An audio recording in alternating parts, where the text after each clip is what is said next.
जिंदगी का कोई भरोसा नहीं कब बदल जाए। एक अकेली माँ जो हर रोज अपनी बेटी के लिए लड़ती थी और एक बेटी जिसने अपनी माँ के सपनों को बहुत समझ लिया था। सालों बाद वो माँ अपने पहले प्यार से मिलती है जो अभी एक सिंगल डैड था एक बेटे का। उनके बच्चों को एक दूसरे से प्यार हो जाता है और उनको एक दूसरे से। अब देखिए आगे इस कहानी में क्या होगा। कहानी को पूरी देखने के लिए हमारे चैनल को सब्सक्राइब कर लें। शुरुआत होती है जियाना और उसकी बेटी यूरी से। उनको पता चलता है कि यूरी के ब्रेन ट्यूमर है, पर डॉक्टर बताता है कि सर्जरी से वो पूरी तरह से ठीक हो सकती है। लेकिन ये सुनकर जियाना की लाइफ ही बदल जाती है। वो समझ नहीं पाती है कि वो क्या करे। जियाना एक कंस्ट्रक्शन साइट मैनेजर थी और वो हर रोज अपनी बेटी के सपने पूरे करने के लिए, पैसे कमाने के लिए दुनिया से लड़ती थी। वो अपने काम बड़ी ही मेहनत और लगन से करती थी और इसी सक्सेस में उनकी टीम ने एक पार्टी की। पार्टी में सभी नशे में धुत थे और उसने यूरी के पास फोन किया, क्या तुम मुझे लेने आ सकती हो? पर फिर वो फोन रख देती है कि वो कैसे आएगी और यूरी भी फोन काट देती है कि टैक्सी करके आ जाओ। पर यूरी को टेंशन होती है कि वो अभी तक नहीं आई, तो वो अपनी माँ को लेने के लिए वहाँ चली जाती है। लेकिन तब वो देखती है कि उनकी पूरी टीम नशे में धुत कुछ कुछ बोल रही थी। उनका मैनेजर भी यूरी की तारीफ करते हुए नहीं थक रहा था। तभी उनके मैनेजर को उनके टीम मेंबर्स लेकर जाते हैं वहाँ से और वो अपनी मॉम को लेकर अपने साथ आ जाती है। उसकी मॉम काफ़ी कुछ उसको बताती रहती है पर वो कुछ भी नहीं सुनती है और सब इग्नोर कर देती है और ड्राइव करती रहती है। जैसे ही वो लोग घर पहुँचते हैं वो अपनी माँ पर चिल्ला देती है कि आप ऐसा कैसे कर सकती हो, मुझे आपकी जैसी लाइफ नहीं जीनी है। और वो लड़ाई कर अपने अपने रूम में चले जाते हैं। सुबह जियाना अपने चीफ आंग के पास कॉल करती है अपने पैसे मांगने के लिए, पर वो उसे पैसे देने के लिए मना कर देता है क्योंकि उसे यूरी की ट्यूशन फीस भरनी होती है मेडिकल कॉलेज की। वो टेंशन में आती है कि वो अब कैसे उसकी फीस भर सकती है। यूरी भी कॉलेज जाने के लिए रेडी हो रही होती है और वो उसको बोलती है मैं यहाँ जा रही हूँ। जियाना जब कंस्ट्रक्शन साइट पर पहुंचती है तब उसको पता चलता है कि कुछ माल चोरी हो गया है और वो जब ये बात अपने बॉस को बताने के लिए जाती है तब उसका बॉस सारा इल्जाम उसी पर लगा देता है कि तुम ही मैनेजर हो तो ये तुम्हारी जिम्मेदारी है, ये गलती तुमसे हुई है। और वो वहां से उसको निकाल देता है। अपने सीनियर्स के साथ लिफ्ट में जा रही होती है तभी उसके सीनियर्स उसके और उसके साथ के मेंबर्स की बार बार इंसल्ट करते रहते हैं। तभी उसको गुस्सा आ जाता है और वो अपने सीनियर्स पर चिल्ला देती है और उनको बहुत कुछ बोलती है क्योंकि वो हर बार उसका मजाक बनाते हैं। और वो वहाँ से काम छोड़कर चली जाती है और अपनी बेस्ट फ्रेंड लिसो को कॉल करती है और उसको बुला लेती है। जियाना यूरी के कॉलेज में फीस के लिए कॉल करती है लेकिन तब उसको पता चलता है कि यूरी तो कॉलेज ही छोड़कर जा चुकी है। तब वो यूरी के पास कॉल करती है। यूरी बोलती है मैं सब कुछ छोड़कर भाग रही हूँ क्योंकि मैंने आपको पहले ही बता दिया था कि मुझे पढ़ाई नहीं करनी है। यूरी अपनी बेस्ट फ्रेंड के साथ भागती है और उसके बेस्ट फ्रेंड को भी तभी पता चलता है कि ये कोई ट्रिप नहीं है, वो तो अपना घर छोड़कर भागी है। और वो उसको बोलती है क्या तुम अकेले नहीं भाग सकती थी?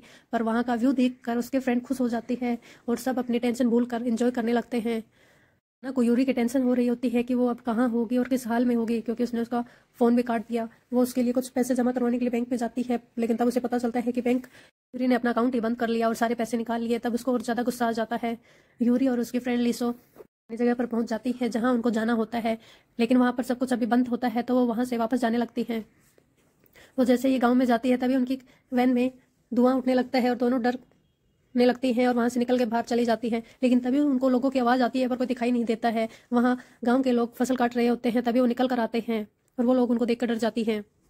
तभी वो बताती है कि डरो मत, हम तुम्हारी मदद करेंगे। तब वो बताती हैं कि हमारी वैन खराब हो गई है तो क्या आप लोग हमारी मदद कर सकते हैं? तब वहाँ पर एक बूढ़ी दादी माँ उनकी मदद के लिए किसी आदमी को बुलाती है और उनको खाने के लिए इन्वाइट करती है।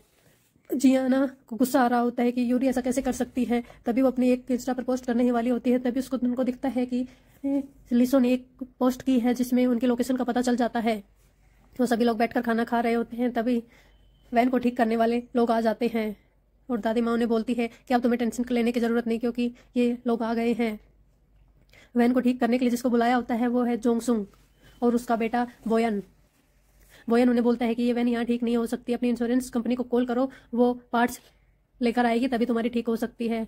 लेकिन यूरी बोलती है कि हम ऐसा नहीं कर सकते, क्या तुम हमारी हेल्प नहीं कर सकते? तब दादी माँ उनको इमोशनल ब्लैकमेल कर उनकी हेल्प करवाने के लिए बोलती है और बोयन मान जाता है और जोसुंग और बोयन उसे अपने घर पर ले जाकर खड़ी कर लेते हैं। उनके बार बार रिक्वेस्ट के बाद वो मान जाते हैं। कहानी में सब कुछ सही चल रहा होता है लेकिन जियाना को उसकी लोकेशन का पता चल चुका होता है तो वो वहां पर पहुंच जाती है और उनके ट्रिप वहीं पर ही कैंसिल हो जाती है। सुनियोंग अपनी बेटी को अपने साथ लेकर चली जाती है और वो वैन भी उसी की होती है जिसको लेकर वो वापस चली जाती है।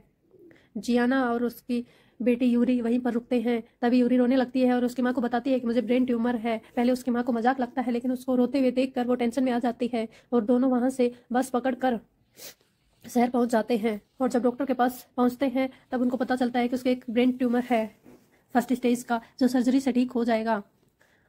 और यूरी अपनी माँ को बताती है कि मुझे नहीं पता अब क्या होगा, पर मैं जा रही हूँ, और वो ये सब बोलकर गाँव में वापस चली जाती है।